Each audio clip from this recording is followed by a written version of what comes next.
அனைவருக்கும் வணக்கம். இன்றைய தகவல், வாங்க வீடியோக்குள்ளே போகலாம். வீடியோவை முழுசாக பாருங்கள். பழைய ஓய்வூதிய திட்டம் அறிவிப்பு. சட்டசபை கூட்டத்தொடரில் இடம்பெறுமா? அரசு ஊழியர்கள் எதிர்பார்ப்பு பற்றி பார்க்கலாம்.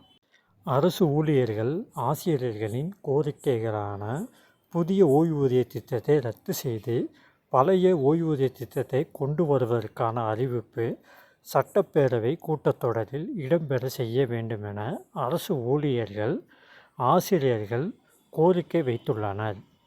ஈட்டிய விடுப்பு, ஒப்படைப்பு, ஊதியம் மீண்டும் வழங்குதல், பகுதி நேர சிறப்பாசிரியர்களின் பணி நிரந்தரம், இடைநிலை ஆசிரியர்களுக்கான சம வேலைக்கு சம ஊதியம் போன்ற கோரிக்கையும் வைத்துள்ளனர். பேரவை விதிகளின்படி சட்டசபை கூட்டம் முடிவுற்ற நாளிலிருந்து 6 மாதத்துக்குள் மீண்டும் கூடியாக வேண்டும். அந்த வகையில் பரபரப்பான அரசியல் சூழலில் தமிழக சட்டசபை நாளை திங்கட்கிழமை 9:30 மணிக்கு கூடுகிறது. கூட்டம் தொடங்கியதும் மறைந்த முன்னாள் உறுப்பினர்கள் மற்றும் அரசியல் தலைவர்களுக்கு இரங்கல் தீர்மானம் கொண்டு வரப்படுகிறது. அதன் பின்னர் கேள்வி நேரம் தொடங்குகிறது. ஆளுங்கட்சி மற்றும் எதிர்க்கட்சி உறுப்பினர்களின் கேள்விகளுக்கு துறை சார்ந்த அமைச்சர்கள் பதில் அளிப்பார்கள்.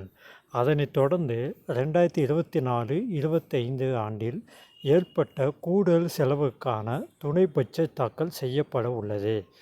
பின்னர் அரசினர் தனி தீர்மானம் ஒன்று கொண்டு வரப்பட உள்ளது. என தீர்மானம் என்றால், மதுரை மாவட்டத்தில் இந்துஸ்தான் லிங்க் லிமிடெட் நிறுவனத்திற்கு வழங்கப்பட்ட டங்ஸ்டன் சுரங்க உரிமையை உடனடியாக ரத்து செய்திடவும், சம்பந்தப்பட்ட மாநில அரசின் அனுமதியின்றி சுரங்க உரிமை ஏலங்களை மேற்கொள்ளக்கூடாது என்றும் மத்திய அரசை வலியுறுத்தி தீர்மானம் நிறைவேற்றப்பட உள்ளது. நாளை மறுநாள் செவ்வாய்க்கிழமை காலை 9:30 மணிக்கு கேள்வி நேரத்துடன் கூட்டம் தொடங்குகிறது.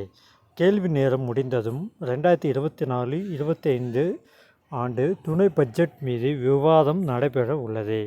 விவாதத்தில் உறுப்பினர்கள் எழுப்பும் கேள்விகளுக்கு நிதியமைச்சர் தங்கம் தென்னரசு பதிலளிக்க உள்ளார்.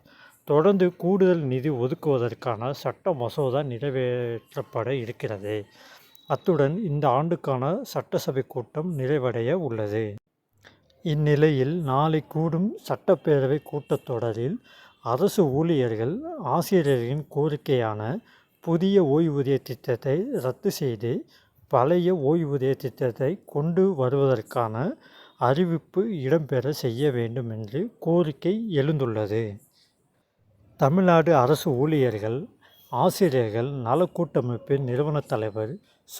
அருணன் வெளியிட்ட அறிவிப்பில், கடந்த 2003 ஆண்டு ஏப்ரல் 1ஆம் தேதியிலிருந்து பழைய ஓய்வூதிய திட்டத்தை ரத்து செய்து புதிய பங்களிப்பு ஓய்வூதிய திட்டம் கொண்டு வரப்பட்டது. இது அரசு ஊழியர்கள் மற்றும் ஆசிரியர்களின் எதிர்காலத்தை கேள்விக்குறியாக்கியது. அப்போது முதல் அரசு ஊழியர்கள் ஆசிரியர்கள் தொடர்ந்து கோரிக்கைகள் போராட்டங்களை நடத்தி வருகின்றனர். மீண்டும் பழைய ஓய்வூதிய திட்டத்தை கொண்டு வர வேண்டும் என்ற போராட்டத்தை கடந்த ஆட்சியாளர்கள் செவி கொடுத்து கேட்காமல் அடக்குமுறையை கட்டவிழ்த்து அரசு ஊழியர்கள் மற்றும் அரசியல்களை கொடுமைப்படுத்தினர். அப்போதைய எதிர்க்கட்சி தலைவரும் தற்போது முதலமைச்சரான மு.க. ஸ்டாலின் போராட்ட களத்திற்கே நேரடியாக வந்து, தங்களை வருத்தி கொண்டு போராட வேண்டாம், நான் ஆட்சிக்கு வந்தவுடன் உங்கள் கோரிக்கையை நிறைவேற்றுவோம் என அறிவித்தார். மேலும் கோரிக்கைகள் அனைத்தும் தேர்தல் அறிக்கையின் இடம்பெற செய்தார். மேலும் மத்திய அரசு உத்தரவாத ஓய்வூதிய திட்டத்தை அறிவித்திருக்கின்றது. இந்த நிலையில் சட்டப்பேரவை கூட்டத்தொடரில் அரசு ஊழியர்கள் ஆசிரியர்களின் நீண்ட நாள் எதிர்கால வாழ்வாதார கோரிக்கையான புதிய பங்களிப்பு ஓய்வூதிய திட்டத்தை ரத்து செய்து பழைய ஓய்வூதிய திட்டத்தை கொண்டு வருவதற்கான அறிவிப்பும், ஈட்டிய விடுப்பு, ஒப்படைப்பு, ஊதியம் மீண்டும் வழங்குதல், பகுதி நேர சிறப்பாசிரியர் பணி நிரந்தரம், இடைநிலை ஆசிரியர்களுக்கான சம வேலைக்கு சம ஊதியம், சிறப்பு காலமுறை ஊதியத்தில் பணியாற்றும் தூய்மை பணியாளர்களுக்கான காலமுறை ஊதியத்தில் கொண்டு வருதல் உள்ளிட்ட கோரிக்கைகள் இடம்பெற செய்ய வேண்டும். இவ்வாறு அந்த அறிவிப்பில் கூறப்பட்டுள்ளது. மேலும் இது போன்ற தகவல்களை அறிந்து கொள்ள நமது செழியன் தமிழ் சேனலை சப்ஸ்கிரைப் செய்யவும், மேலும் உங்கள் கருத்துக்களை கமெண்டில் கூறவும். இந்த வீடியோ பிடித்திருந்தால் லைக் பண்ணவும். மீண்டும் அடுத்த வீடியோவில் சந்திப்போம். நன்றி, வணக்கம்.